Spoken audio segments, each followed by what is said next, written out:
So these were these massive 5-story tall, double-sided Hollywood Inn. I thought you were making up a new shape, a holodexical side.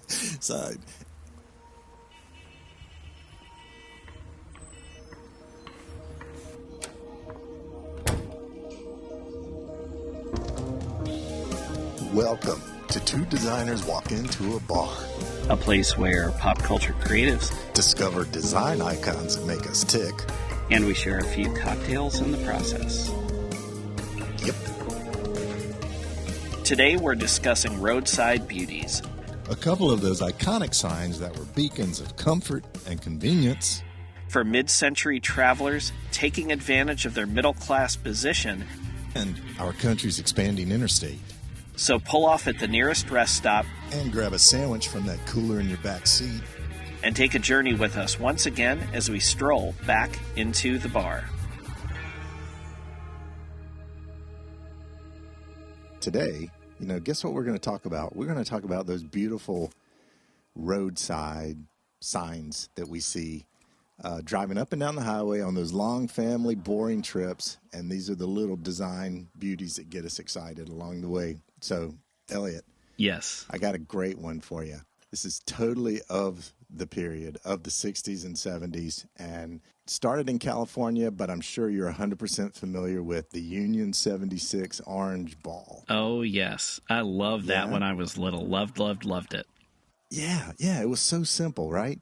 So a little background. These were used for gas station signs. They were just big orange spheres. If you haven't seen it, there are pictures on our website. 76 was written in blue with heavyweight sans serif. Looks kind of like a modified italic Futura and has a white outline.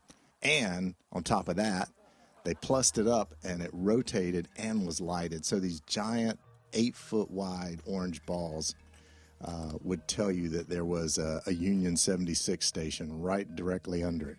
So a little bit about the company here. Through a series of sales and mergers, it's now owned by Phillips 66 Company, oddly enough. But it was made famous by the Union Oil Company of California, which is based in El Segundo, which I think you left your wallet there one time. I did. You beat me to that one. Oh, sorry, man. I'm sure you'll get the next one. Anyway, Union Oil introduced 76 gasoline way back in 1932. And the name referred to 1776 and the Declaration of Independence, which I know was important to you from our 1976 bicentennial episode. Yes. So it was sort of that idea of freedom, the open road, and it also happened to be the gasoline's octane rating in 1932. So they experienced a lot of cross-country expansion, particularly in the 60s and 70s. They started using the slogan, go with the spirit of 76, and later it was shortened to get the spirit.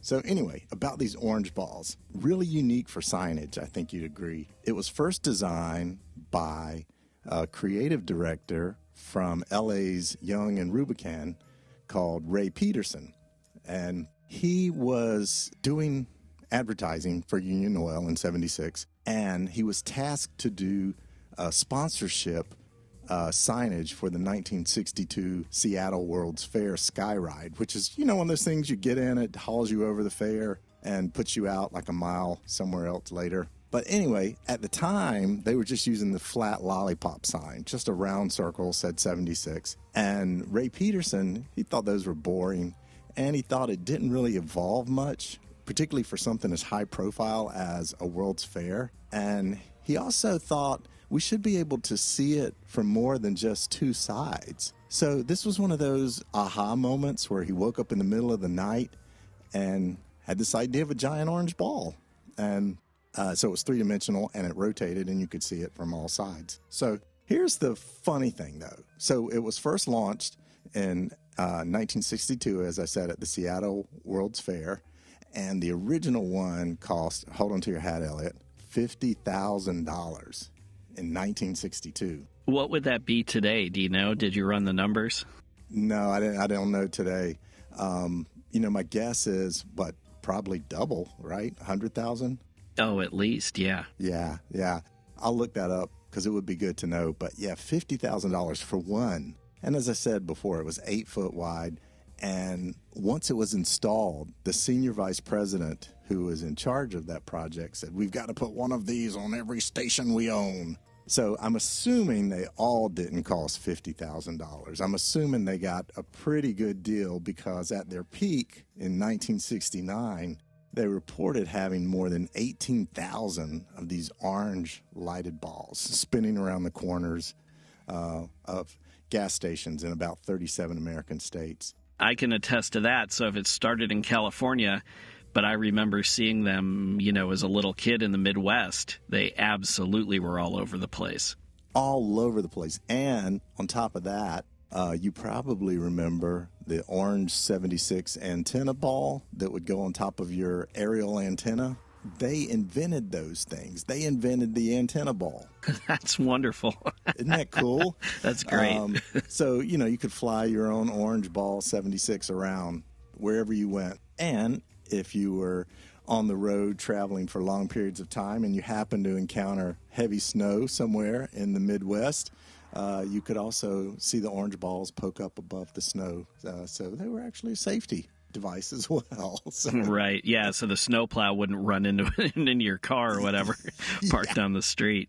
It's funny that you bring up the little balls because this is going to, again, be one of these anachronisms that's going to be, for younger people, service stations back in the 50s, 60s, into the 70s, they gave away so many different things that were related to automotive culture and travel and all of these things, maps, and I remember my parents had salt shakers, coffee mugs, all these different things, and they were quirky, and I would say, where did you get these from? Where did they come from? And they'd say, they were a giveaway at the gas station, which, in the 70s, late 70s and early 80s, post-oil crisis and everything else, that was, I just couldn't wrap my head around that.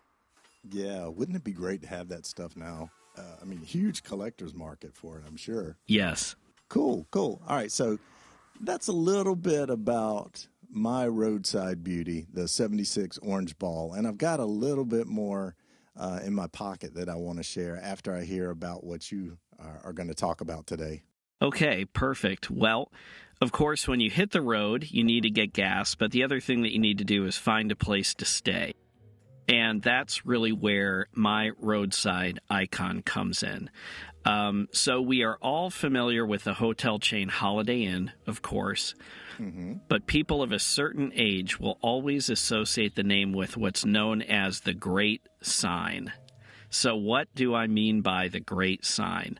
It is this two-sided, 50-foot high Holiday Inn sign. These things were incredible. And as a little kid, I loved them.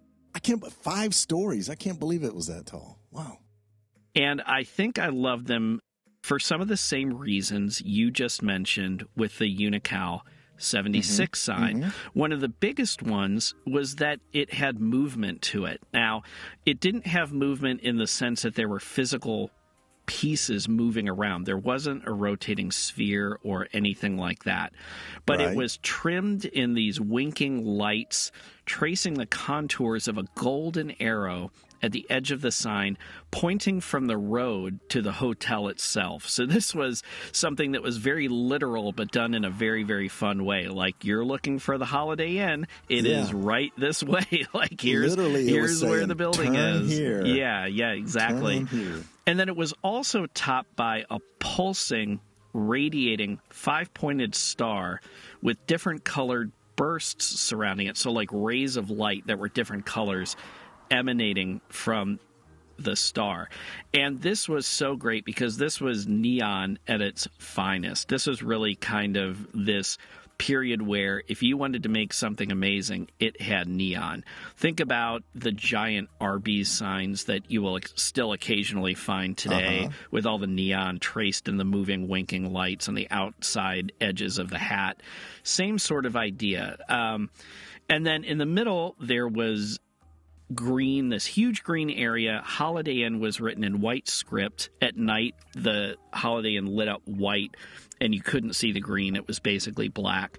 But then each one of these signs had something that was unique to each of the properties. So there was a white rectangular backlit marquee area with removable letters that allowed for each location to post a welcome message to convention attendees or advertise the food that was being served in the restaurant, charcoal steaks, or plug a musical act performing in the lounge area. Every band on the planet has had their picture taken in front of the Holiday Inn sign advertising their performance, I guarantee you. Yeah, it was such a cultural landmark as well as a physical landmark.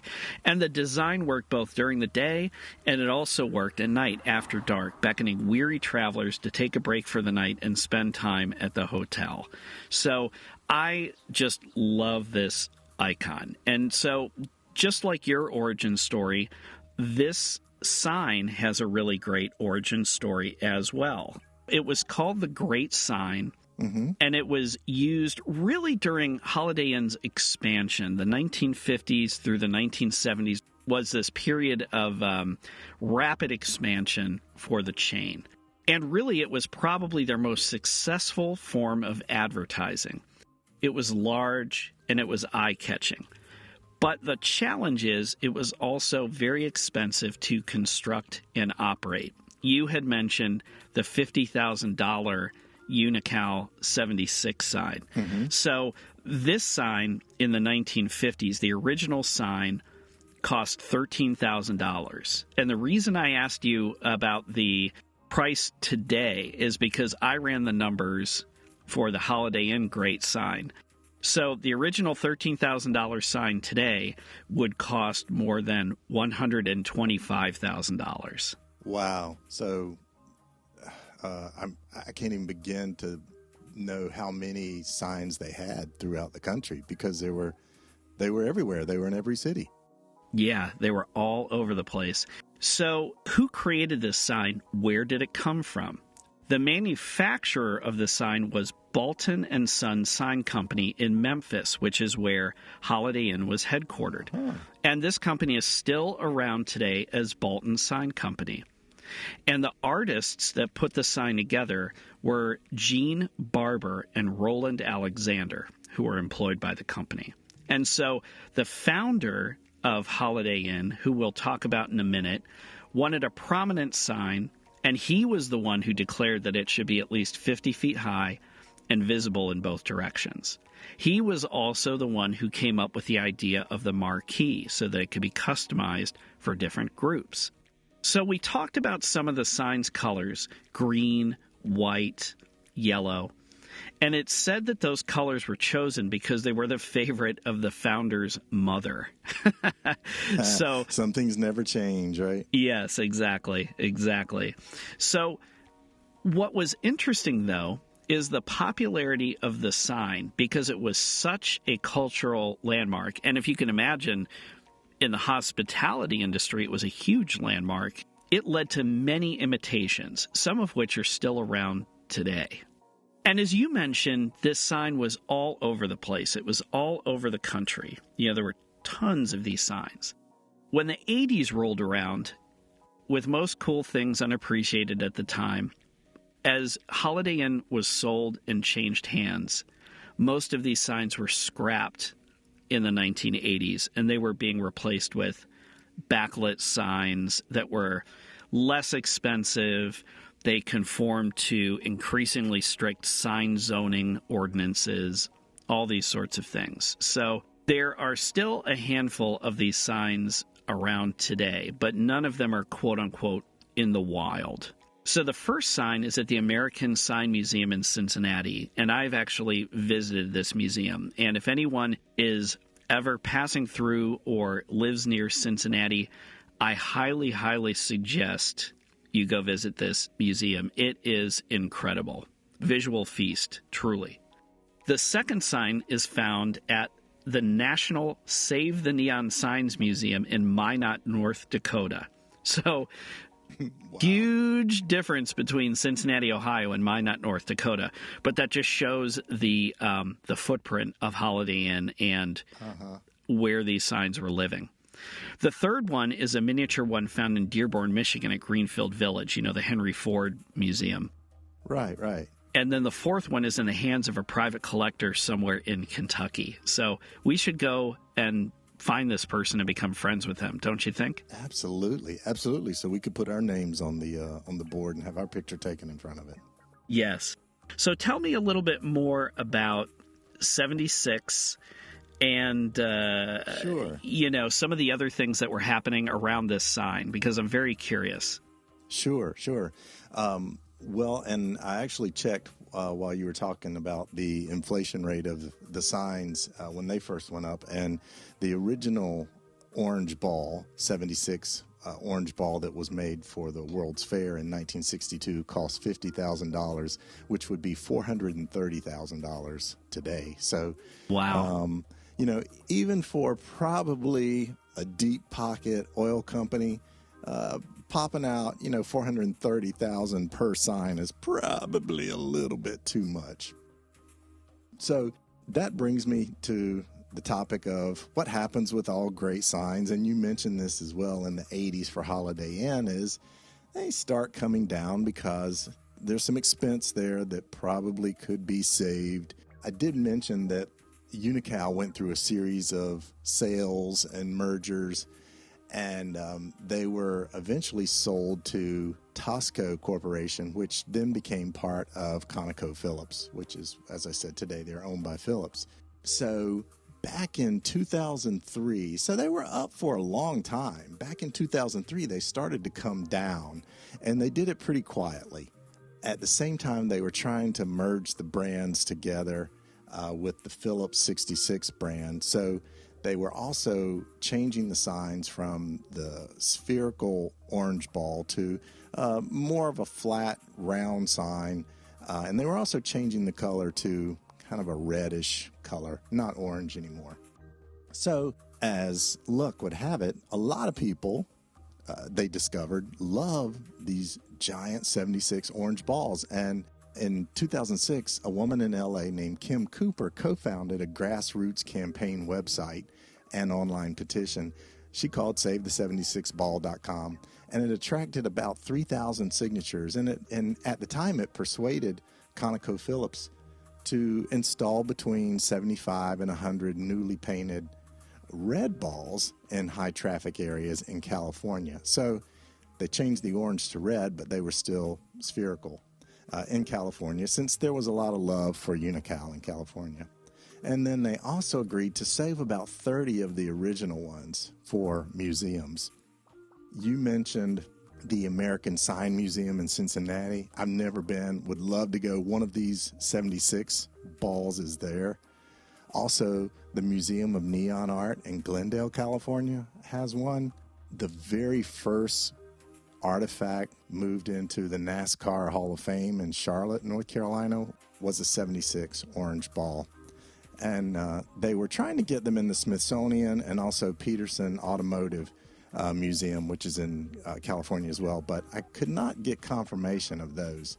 Now, here's an interesting thing. I just mentioned about the first artifact for the NASCAR Hall of Fame in Charlotte. Now, Elliot, I grew up with NASCAR, right? My dad was a huge NASCAR fan. This was before it was cool, right?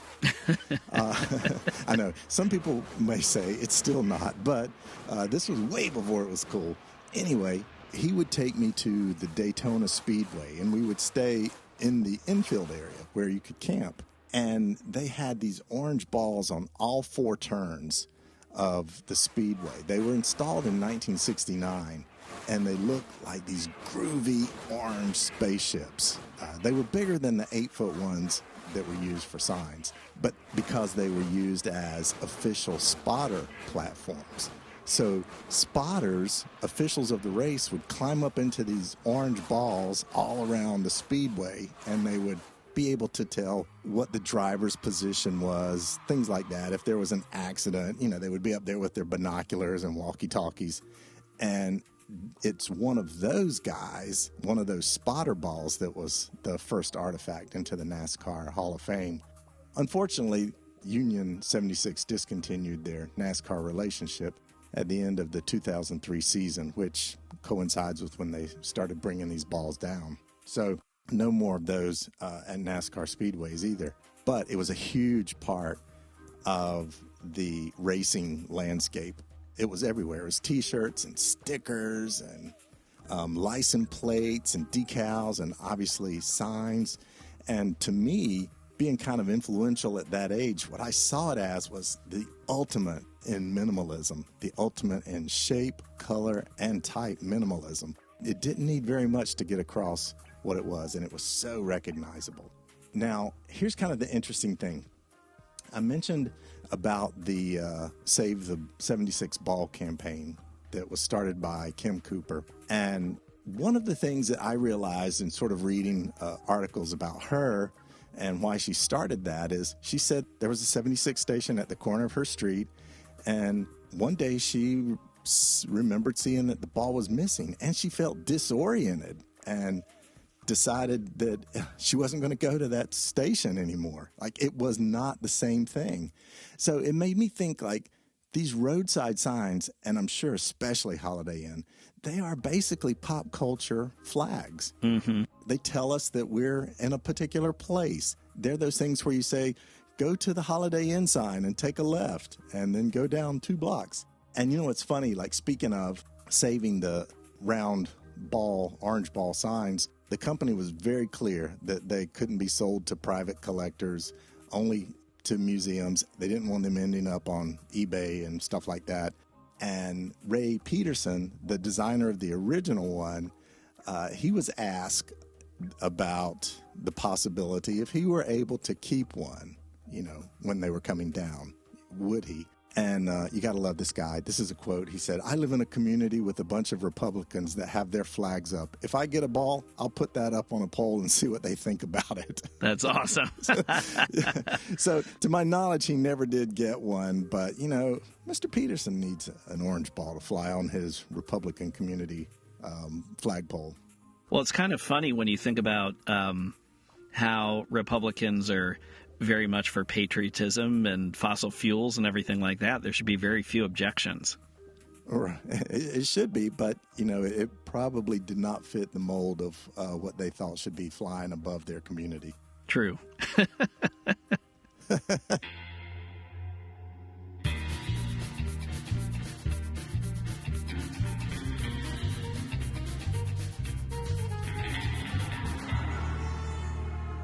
You know, Elliot, speaking of signs, I'm looking for the one that says restroom right about now because I could use a quick pit stop. Well, Todd, while you're doing that, I suggest our listeners also take a quick break, grab a fresh drink, and meet us back here at the table in a couple of minutes. Hi, while we have your attention, if you want to learn more about us and the podcast, there are a few ways to do it. Visit our website at twodesignerswalkintoabar.com. All of that is spelled out. No numbers. Kind of a long URL, so do yourself a favor and bookmark it. Once you're there, you can find links to more information about the subjects in this episode, our episode archive, and information about both of us. Wait, we do want people to visit, right? Well, oh, and look for us on social media. You can find those links on our website as well. And while we're at it, if you have a friend who you feel will dig on our rambling, tell him or her what we're up to. While we can't guarantee that they will remain your friend, we can guarantee that they will listen to at least 30 seconds of whatever episode you send them the link to. That's being a little shameless. And speaking of being shameless, it wouldn't be a proper ask if we didn't mention that if you like what you hear, you can also make a donation via our website. We have a Nigerian prince handling all transactions for us. In fact, he told us to mention that we have stickers to mail to anyone who donates $10 or more. Are we done? We're done. We're done.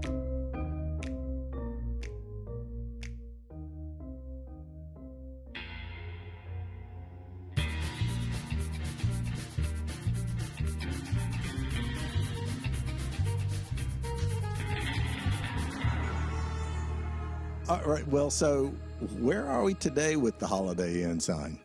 Yeah, so the Holiday Inn sign, let me tell you a little bit about the chain. And you mentioned this idea of landmarks. And the origin not only of the sign, but of the chain is really interesting as well. So when you think about this country and you think about post-World War II and our expansion with the interstate system and everything like this, Holiday Inn is another character in this story as well. So I'm sure, Todd, we've talked about National Lampoon before. We've talked about movies before. You are very familiar, I'm sure, with the original National Lampoon's Vacation, right?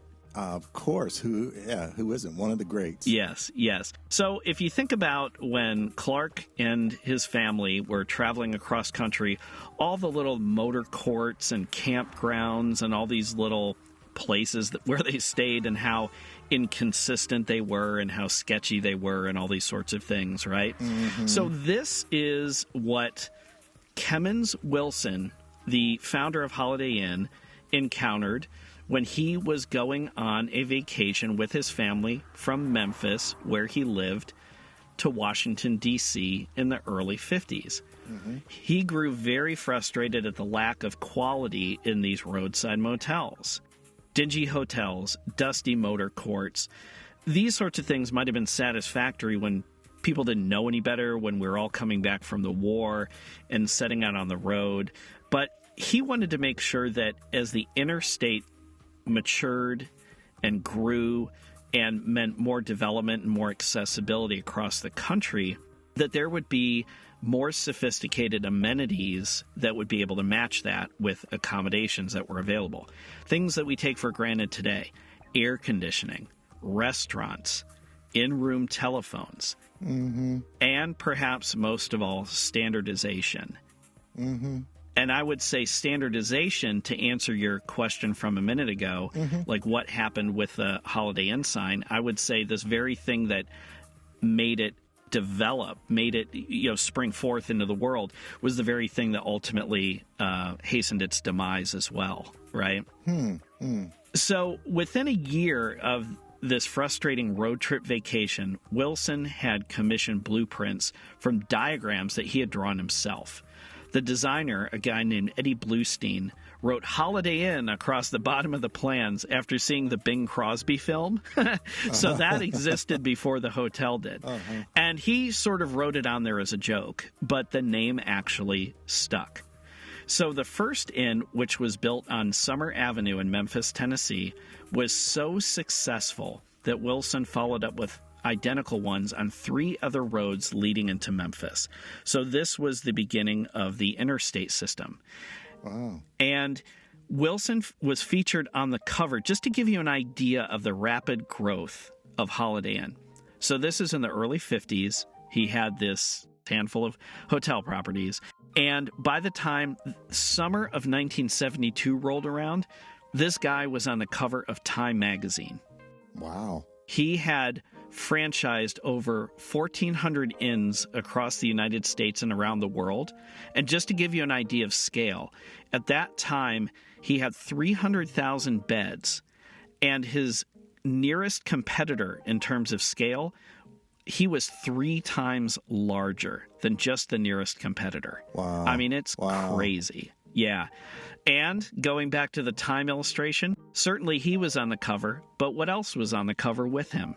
The sign. Yes, of course, the great sign. Absolutely. So, as I mentioned, he created this sign. You know, if you're going to have this amazing chain and be consistent, you have to have the signage be consistent, especially when you have these nipping at your heels imitators, these regional players. He wanted to be the standard. He wanted to be by default when people said hotel, he wanted them to think Holiday Inn. So we've talked a little bit about the rapid growth. We've talked a little bit about the popularity of the sign. And of course, Todd, we have to talk about pop culture as well. So one of my favorite movies that I believe I've mentioned in a past episode or two is The Blues Brothers. Absolutely, yeah. And if you recall at the beginning of The Blues Brothers, when Jake and Elwood are on their mission from God, one of the places they have to stop is the Holiday Inn to recruit Murph and the Magic Tones, who are playing in the lounge. What we will do is we will also post the scene I have found on YouTube, the scene where the Bluesmobile drives into the Holiday Inn parking lot right next to one of the great signs. Nice. So, Todd, one more quick thing that I just wanted to add about the Holiday Inn founder, Kemmons Wilson, and his love for this sign. You know, this was, if Holiday Inn was his child, I don't exactly know what the phrase would be, but this was probably his favorite child. Maybe I don't exactly know what the right metaphor would be. But this guy loved this sign so much. He felt when Holiday Inn was sold off, when he stepped away in the 80s and they started to dismantle these great signs and replace them with more standard, cheaper backlit signs, he thought it was a huge, huge mistake because, and rightly so, he thought a lot of the brand equity was getting peeled away. This guy, when I say he loved this sign, I mean in a literal sense, he took it to the grave with him, his love of this sign. What do you mean he has a sign like at his grave? He has a sign on his grave. Oh, man. How awesome is that? He has etched in his tombstone a picture of the great sign. The arrow in the great sign is pointing at his name, and in the marquee area of the great sign it says founder. It's better than saying charcoal steak. That's amazing. That might be on the backside of the tombstone. I'm not sure. That's amazing. Isn't That's it? Amazing. I mean, I can't think. I mean, I've done some logos I'm pretty proud of, but I can't think of one that I would put on my tombstone. Yeah. Oh, this guy. Yeah, you gotta love it. You gotta applaud. I mean, yeah. I hope I'm that passionate about something for my entire life. Yeah, I love it, man. Yeah, and there are also several other videos that tell the story of this sign, which leads me into my 3 takeaways from this sign. There were just 3 things that I felt were just so gratifying that I found as I was doing research for this episode. The first one is very simple. People love this sign. So I knew it was a cultural touchstone for me personally. I just remember as a little kid, I would always, when I was driving with my parents, I was so excited seeing signs. I think it was because I could read them. I think it was because I knew enough to know that letters could come in many different forms, in many different ways. You think about, for example, the Holiday Inn words were script, but then the marquee area underneath had these black and white removable letters, or sometimes they were red. And I would get so excited about all the different ways that words were being displayed on these signs. It was probably also because you would see these in different cities. So 2 things there. There was this familiar sense that you had, like, oh, wow, there's another one of those cool signs that I saw last year when we went on vacation. And the other thing is it probably is a really nice memory. It connects to vacation time and holiday time for people when they're traveling. Yes, exactly. And almost like the woman you mentioned with the gas station, it was an orientation device. It was something that, well, I might be far from home, but here's something that's still familiar to me.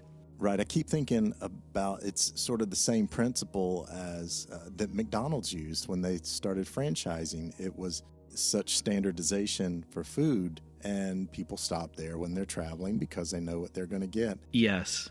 And this is the hospitality version of that, I guess. Yes, yes. So doing research for this project, I found so many home videos and tributes with people asking in the comments if any of these signs are still around.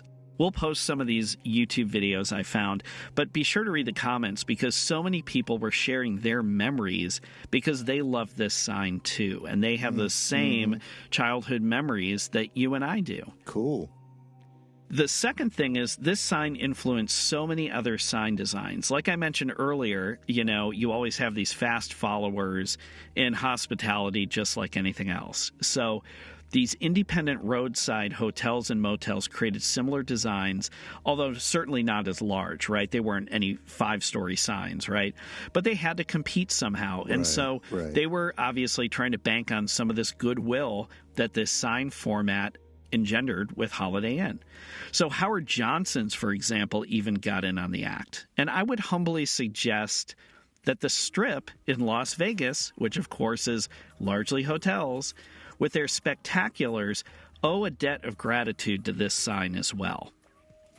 Yeah, maybe. I could see where they would influence each other because of their growth at the same time. But definitely I'll agree with you that there was common thinking that if you create this wonderful whiz-bang experience out on the curb or the streetway as people are driving by, you're going to pull people in. Yes. And then number 3, like so many iconic touchstones, this sign was a direct result of post-World War II prosperity and the development of the interstate system. We have talked before about car culture and new affluence and the mobility that comes through affluence and car culture. And like so many other things, also design and pop culture icons that were exploding after the Second World War. So Right. So for our listeners, that's our street culture episode, if you'd like to go back and listen to that one. So Todd, tell me about some of the things that you were figuring out with 76 as you were living with this, because I just love it too. Again, one of the things that I take away from this is that it really was the height of minimalism when it came to signs, because it was a round shape, very simple shape, only had 2 characters, a 7 and a 6. Obviously, there was built-in passion for those 2 numbers already, given that they were important in the United States history. So they were already carrying with them this feeling of independence. It was also really oddball color, orange and blue, which were probably more of the time in the early 1960s, but yet still, not very common in signs. So I took that away, that these were just in itself, there were these shapes, these things, this minimalism that was a beacon to people. Mm-hmm.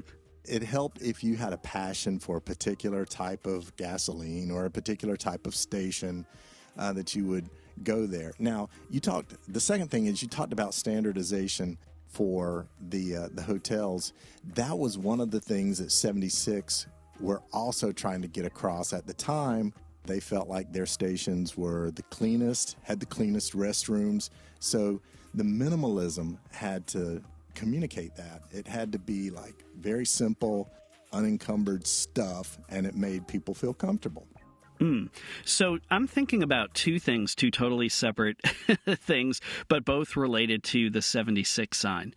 So the first one is, it's really interesting with minimalism that while the Holiday Inn sign, which was really all about this over-the-top starburst, moving lights, big arrow, you had this other sign that was invented during the same time period that purposefully went in the opposite direction. It was much, much more streamlined and subtle. And I think that's really interesting. It is, yeah. And then, going back to, I still have hobo on my mind from our type episode.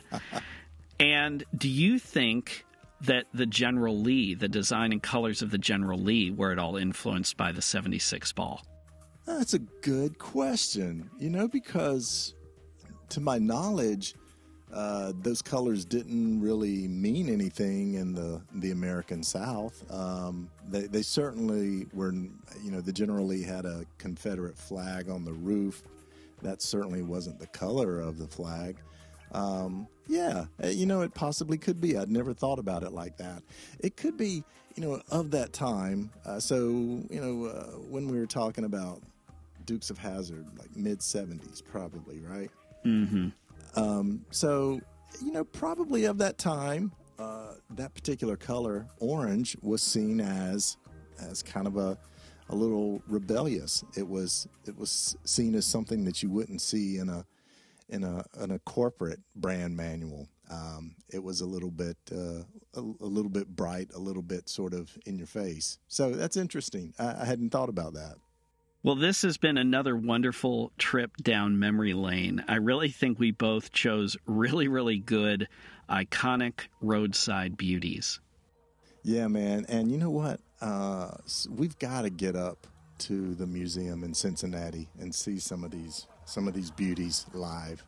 Yes, I would love that. And if we ever do, we'll have to take some video, take some photos, and post them for all our bar buddies to have a look at. Absolutely. Speaking of, let's get back to the bar. Yep, sounds great. I need to refresh my drink.